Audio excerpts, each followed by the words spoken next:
नमस्कार साथियों, एक बार फिर से आप सभी का हमारे YouTube चैनल पर हार्दिक अभिनंदन, आपका हार्दिक स्वागत है। देखिए, इस वीडियो में आज हम पेश करने वाले हैं भारत की जनगणना, जो 2011 में जो जनगणना हुई थी, इसके संबंध में जो भी महत्वपूर्ण प्रश्न बनने वाले हैं, सारे प्रश्न आपके सामने पेश होंगे। वीडियो देखने के बाद आप एक भी प्रश्न ऐसा नहीं होगा जो आपसे नहीं होगा। देखिए, हमारी जनगणना हमारा भविष्य, जो 2011 की जनगणना थी, इसकी मेन थीम थी। और ये जो वीडियो है बहुत महत्वपूर्ण वीडियो है। ये रीट यानी राजस्थान जो टेट जो रीट हो रहा है वो यूपी टेट, एमपी टेट तथा सी टेट के लिए अति उपयोगी वीडियो है और अन्य रेलवे वगैरह की परीक्षाओं के लिए भी महत्वपूर्ण है, क्योंकि ये भारत की जनगणना सभी यानी मैक्सिमम परीक्षाओं में पूछी जाती है। तो देखिए, आप वीडियो के साथ बना रहेंगे, निश्चित रूप से आपको ज़रूर इंटरेस्ट आएगा। देखिए, जो भारत की जनगणना है, हमने इसे बहुत अच्छी तरह से लिखा है, लिख करके आपको समझाने की कोशिश करेंगे। देखना, सर्वप्रथम मौर्य काल में कौटिल्य के अर्थशास्त्र से ये स्पष्ट हुआ है कि जनगणना सबसे पहले मौर्य काल में हुई थी। काफ़ी अच्छा प्रश्न हो सकता है ये। यानी आधुनिक रूप से स्वीडन में 1749 को, यानी 1749 को स्वीडन में हुई थी आधुनिक जो जनगणना है वो सबसे पहले। इसके बाद में भारत की प्रथम जनगणना 1872 को, भारत की जो प्रथम जनगणना वो 1872 को लॉर्ड मेयो के काल में हुई थी। और विधिवत रूप से जो जनगणना हुई थी वो 1881 को हुई थी। ये 1881 को लॉर्ड रिपन के समय में हुई थी। ये भी काफ़ी महत्वपूर्ण प्रश्न है। इसके बाद लगातार हर 10 वर्ष में जनगणना होती रही है। देखिए, स्वतंत्रता के बाद 2011 की जो जनगणना है, वो जो जनगणना है वो देखिए 2011 की जनगणना ये 15वीं जनगणना है। और आज़ादी के बाद ये 7वीं जनगणना है। कौन सी है? 7वीं जनगणना है आज़ादी के बाद। देखिए, जनगणना जो है वो गृह मंत्रालय द्वारा की जाती है। और जनगणना है वो संघ सूची का विषय है, जबकि जनसंख्या समवर्ती सूची का विषय है। आप लोगों को याद दिला दूं, 42वां संविधान संशोधन, कौन सा?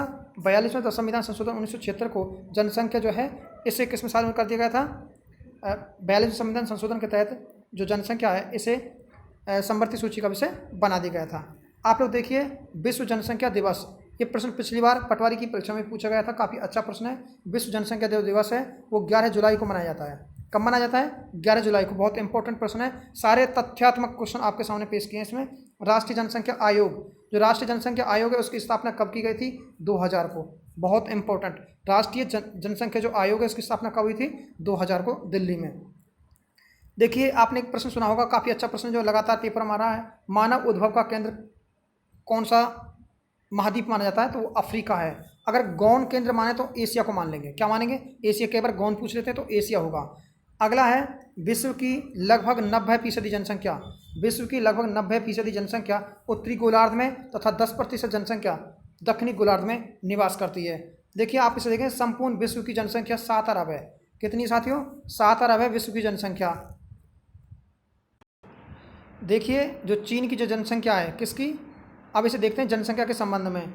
विश्व की जनसंख्या, चीन की जो जनसंख्या है वो 134.6 करोड़, यानी ये पहले स्थान पर है। इसके बाद में जो भारत की जो जनसंख्या है वो 1 अरब और 21 करोड़ है। आप लोग देख रहे हैं, यूएसए की 31.2 करोड़ है, ये तीसरे नंबर पर है। और इंडोनेशिया की चौथे नंबर पर 23.8 करोड़ है। देखिए साथी, मैं आपको याद दिला दूँ, चीन के बाद भारत उसको काफ़ी नज़दीक है, लेकिन भारत के काफ़ी दूरी पर अन्य देश हैं को बहुत कम जनसंख्या, केवल 31.2 करोड़ है यूएसए की। उसके बाद में इससे भी कम है इंडोनेशिया की 23.8 करोड़। आप देखेंगे, एशिया महाद्वीप में 60 करोड़ जनसंख्या, यानी जो एशिया महाद्वीप है इसमें लगभग 60% जनसंख्या निवास करती है पूरे वर्ल्ड की। आप लोग देखेंगे, ये भी एक काफ़ी अच्छा प्रश्न है, पिछली बार आरएएस की परीक्षा में आया था। 20 डिग्री से 40 डिग्री नॉर्थ पर विश्व की 50% जनसंख्या निवास करती है। यानी 20 डिग्री से 40 डिग्री नॉर्थ पर विश्व की 50% जनसंख्या निवास करती है। और 35 डिग्री, ये देखिए 35 डिग्री है, ये 35 डिग्री नॉर्थ पर, 35 डिग्री नॉर्थ पर सर्वाधिक जनसंख्या घनत्व पाया जाता है। जो जनसंख्या घनत्व है वो सर्वाधिक वो यही पाया जाता है। आप देखेंगे 2011 में जनसंख्या घनत्व, जो 2011 की जनसंख्या के अनुसार जो जनघनत्व था वो प्रति व्यक्ति 51 है विश्व का। कितना है? 51। और एशिया की बात करते हैं तो ये है 94 जनघनत्व। कितना है? 94। एक और बहुत अच्छा प्रश्न है, 75% जनसंख्या विकासशील देशों में ही निवास कर रही है। जो 75% जनसंख्या है विश्व की वो विकासशील देशों में ही निवास। देखिए, जनगणना 2011 जो शुरू हुई थी उसके संबंध में मुख्य तथ्य अब जानिए भारत के संबंध में। देखिए साथियों, 1 अप्रैल 2010 को ये जनगणना शुरू हुई थी। प्रति व्यक्ति जो इसमें खर्च आया था वो 18 रुपये और 19 पैसे था। आप इसे अच्छे से समझेंगे तो जनगणना आयुक्त थे तो सी चंद्र मोइली थे। कौन थे जनगणना आयुक्त? सी चंद्र मोइली। और जो शुभंकर था इसका प्रगणक शिक्षिका थी। इसका नारा था हमारी जनसंख्या हमारा भविष्य। इसमें कुल 29 राज्य तथा 640 जिले शामिल हुए थे इसमें। अब बहुत अच्छा प्रश्न है, एक और बहुत अच्छा प्रश्न, बहुत इंपॉर्टेंट प्रश्न है। 1911 से 1921 के दशक में जनसंख्या में कमी आई थी। आप समझ पा रहे हैं कि ऋणात्मक हो गई थी जनसंख्या, माइनस में चली गई थी। तो माइनस कितनी हुई थी ये आपको थोड़ा समझना है। देखिए 0.31 यानी लगभग 77 लाख जनसंख्या कम हो गई थी। इसे भारत को यानी इसे भारत का महान विभाजन वर्ष कहा जाता है। देखिए अब नीचे देखेंगे भारत की जो जनसंख्या है वो 12, 10, 56, 95, 73 यानी विश्व का ये 17.5% है। मैं आपको याद दिला दूं, ये सीधा की सीधा ही प्रश्न अभी पूछा गया था। एक नेट की परीक्षा हुई थी, उस नेट की परीक्षा में पूछा गया था कि भारत की जनसंख्या कितनी है। 12, 10, 56, 95, 73। आपको पता लगा होगा 1 अरब और 21 करोड़ के समथिंग जो जनसंख्या वो फिक्स है ये। इसके बाद हम इसे ऐसे लिख सकते हैं 121.6 करोड़ और इसे लिख सकते हैं 1210 मिलियन भी इसको लिख सकते हैं। अगर आपको पेपर में आता है तो काफ़ी अच्छा प्रश्न हो सकता है। आप देखेंगे इनमें जो जनसंख्या में जो प्रतिशत है पुरुषों का प्रतिशत 51.47 है, जबकि महिलाओं का जो प्रतिशत है वो 48.53% है। आप देखेंगे सबसे ज़्यादा जनसंख्या, सर्वाधिक जनसंख्या कहाँ पर है ये आपको देखना है। कौन कौन से राज्यों में जनसंख्या अधिक है ये आपको थोड़ा सा समझना है। सर्वाधिक जनसंख्या यूपी में 19.96 करोड़ जो देश का लगभग 16.50% के समथिंग है। और महाराष्ट्र इसके बाद में 11.23 करोड़ है जो 9.29% है भारत का। इसके बाद बिहार है 10.38 करोड़ है जो लगभग भारत की जनसंख्या का 8.58 करोड़ है। और बंगाल है इसके बाद, इसमें 9.13 करोड़ है, यानी ये 7.55% के समथिंग है पूरे भारत की जनसंख्या के। आप लोग देख रहे हैं सबसे आपको महान बात ये समझना है जो महत्वपूर्ण है। तो सबसे ज़्यादा जनसंख्या किस राज्य की है, तो ये तो कम से कम इम्पोर्टेंट है ही। तो ये है 19.8 करोड़ यूपी की और सबसे कम है सिक्किम की, केवल 6.7 लाख है। इसके बाद आप लोग देखेंगे, देखिए केंद्र शासित प्रदेश सर्वाधिक जनसंख्या। तो केंद्र शासित प्रदेशों में देखें आप तो दिल्ली में 1.67 करोड़ है, आप लोग देख रहे हैं सबसे ज़्यादा है। उसके बाद पांडुचेरी में, फिर चंडीगढ़ में है। और न्यूनतम जनसंख्या वाला केंद्र शासित प्रदेश है लक्षद्वीप, यानी 64,429 ही लोग निवास करते हैं केवल यहाँ पर। इसके बाद देखिए आगे सर्वाधिक जनसंख्या वाला जिला। देखिए ये भी प्रश्न एक बार पूछा गया, थाने या ठाणे, ये महाराष्ट्र का है। सबसे ज़्यादा जनसंख्या इसी जिले में है और सबसे छोटा जनसंख्या की दृष्टि जो जिला है वह है देवांग वैली, अरुणाचल प्रदेश का ये देवांग वैली। आप अच्छा प्रश्न और देखेंगे, एक और बहुत महत्वपूर्ण प्रश्न है। प्रश्न क्या है, जनसंख्या वृद्धि दर, यानी भारत की 10 की वृद्धि दर 17.7 थी। कितनी है भाई? 17.7 थी। अगर इसके वार्षिक वृद्धि दर लगाते हैं तो 1.4% है, 1.64। आप लोग देखेंगे कि वृद्धि दर किस तरह बढ़ी है वो देखेंगे। सर्वाधिक वृद्धि दर कहाँ पर हुई है? वृद्धि दर सर्वाधिक हुई है मेघालय की 27.82%। इसके बाद अरुणाचल प्रदेश की 25.98% और बिहार की 25.9%। तथा सबसे कम जो है जनसंख्या वृद्धि हो रही है नागालैंड में 0.6। इसके बाद केरल और फिर उसके बाद गोवा। तो आपको एक एक ध्यान रख लेना, कम से कम बहुत महत्वपूर्ण है। तो मेघालय का जो वृद्धि दर है जनसंख्या का वो सबसे ज़्यादा है, जबकि नागालैंड का सबसे कम रहा था। आप लोग अगला देखेंगे केंद्र शासित प्रदेशों की सर्वाधिक वृद्धि दर, दादर व नागर हवेली। देखो केंद्र शासित प्रदेशों में सर्वाधिक वृद्धि दर दादर व नागर हवेली की तथा न्यूनतम लक्षद्वीप की रही थी। ये प्रश्न टीचर सेकंड ग्रेड में 2 बार पूछा जा चुका प्रश्न है, बहुत महत्वपूर्ण प्रश्न है, आप इस पर ध्यान देना। देखिए सर्वाधिक वृद्धि दर वाला महाद्वीप, सर्वाधिक जो वृद्धि दर हुई है वो है अफ्रीका महाद्वीप में। आप इसे देखेंगे तो जनसंख्या का जो घनत्व है उसके संबंध में जो प्रश्न बन रहे हैं वो आप देखना थोड़ा सा। जनसंख्या घनत्व, भारत का जनसंख्या घनत्व 382 प्रति वर्ग किलोमीटर है, 382 प्रति वर्ग किलोमीटर है। भारत में सबसे ज़्यादा जनसंख्या घनत्व कहाँ का है वो आपको देखना है और कम कहाँ का वो भी देखना है। तो बिहार में सबसे ज़्यादा जनसंख्या घनत्व है 1106 प्रति व्यक्ति है। इसके बाद वेस्ट बंगाल यानी पश्चिम बंगाल में 1028 प्रति व्यक्ति है। केरल में है 860 और इसके बाद यूपी में 829 प्रति व्यक्ति जो है जनसंख्या घनत्व है, सबसे कम जनसंख्या घनत्व अरुणाचल प्रदेश का केवल 17। इसके बाद मिजोरम और उसके बाद सिक्किम, फिर मणिपुर आता है। देखिए आप लोग देखेंगे, वीडियो को पॉज करके आराम से देख देख के आप लिख सकते हैं पूरा इसको, सब सारे प्रश्न बहुत महत्वपूर्ण है इसमें।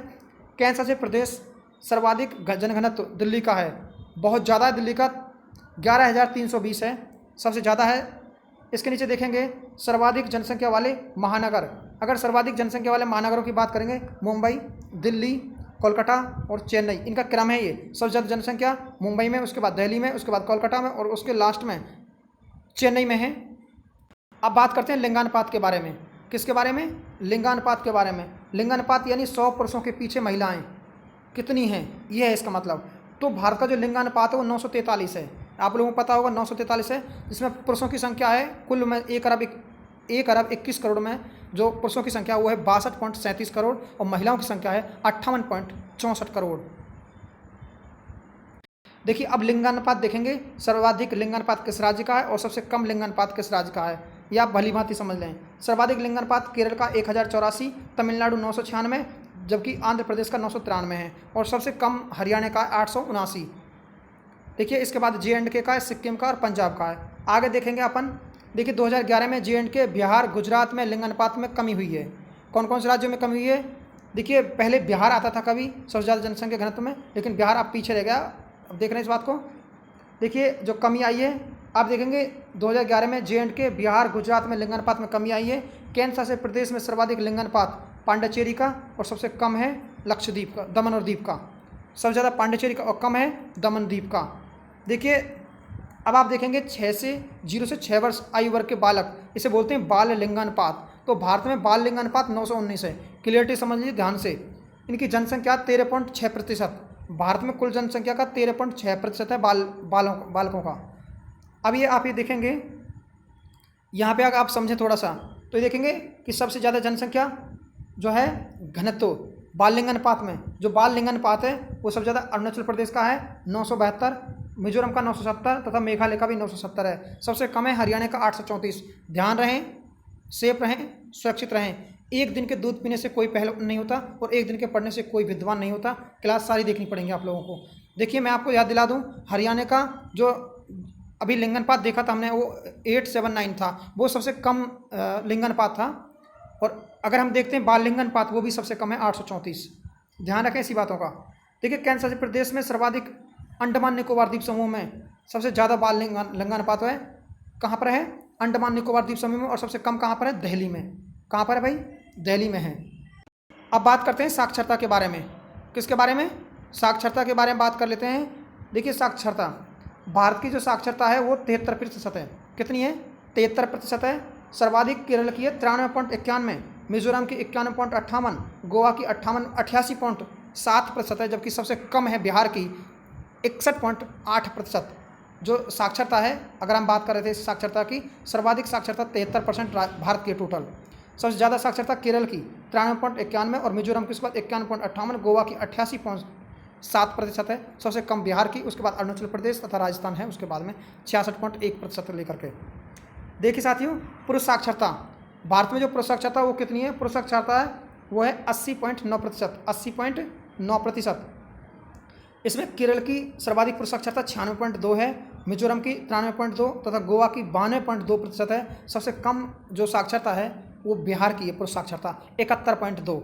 इसके बाद अरुणाचल प्रदेश 72.6 और आंध्र प्रदेश की 74.9% साक्षरता है। तो ध्यान रखें, सेफ रहें, सुरक्षित रहें। पुरुष साक्षरता 80.9% है। इसके बाद आगे देखिए महिला साक्षरता। अगर अभी हम पुरुष साक्षरता की बात कर रहे थे, इसके बाद हम बात करेंगे महिला साक्षरता के बारे में। देखिए सर्वाधिक महिला साक्षरता भी केरल की और पुरुष साक्षरता भी केरल की। ध्यान रखें, सेफ रहें, सुरक्षित रहें। लेकिन सबसे कम, अभी हम बिहार में महिला साक्षरता की बात कर रहे थे और पुरुष साक्षरता की, तो महिला साक्षरता भी बिहार में ही कम है। इसके बाद राजस्थान में 52.1%। आप लोग देख रहे हैं, यानी थोड़ा ज़्यादा है 52.1% इसमें, इससे थोड़ा ही कम है। बाकी सबसे कम कहाँ पर है? बिहार में। तो आगे देखेंगे अगला, SC/ST के संबंध में भी एक तथ्य छोटा सा, वो भी आपको समझना होगा। जो SC/ST के संबंध में एक प्रश्न पूछा जाता है जनगणना में कि सबसे ज़्यादा अनुसूचित जनजाति की संख्या, यानी अनुसूचित जनजाति की संख्या कितनी है, प्रतिशत कितना है? तो 16.6% है। यानी पूरे भारत जो 2011 की जनगणना के अनुसार 16.6% थी, अब तो ये बढ़ गई है। आप एक समझ रहे हैं, सर्वाधिक यूपी में है। कहाँ पर साथियों? यूपी में है, इसके बाद बंगाल में और फिर बिहार में। अगर इसका प्रतिशत निकाला जाए तो पंजाब में 28.9% दलित समाज ही रह रहा है। ये भी आप समझ लेना। जो जो अनुसूचित जाति वो, अगर बात कर लेते हैं हम अनुसूचित जनजाति, जिसे हम एसटी बोलते हैं, अनुसूचित जनजाति जिसे हम एसटी बोलते हैं, देश में इसका हक जो है, जो प्रतिशत है 2011 की जनगणना अनुसार वो है 8.6%, यानी 8 दूनी 16, डबल है उसका वो। सर्वाधिक एमपी में है और सर्वाधिक प्रति व्यक्ति जो है वो मिजोरम में 94% जनजाति निवास करती है यहाँ पर। देखिए साथियों, अगर आपको हमारा वीडियो अच्छा लगा है तो इसे लाइक शेयर सब्सक्राइब करना ना भूलें। अगर आपको वीडियो पसंद आया है तो हम आपको ऐसा ही वीडियो राजस्थान के संबंध में, एक जनगणना के संबंध में एक बहुत महत्वपूर्ण वीडियो डालेंगे। अगर आपको पसंद आया तो कमेंट जरूर करना। थैंक यू साथियों, धन्यवाद।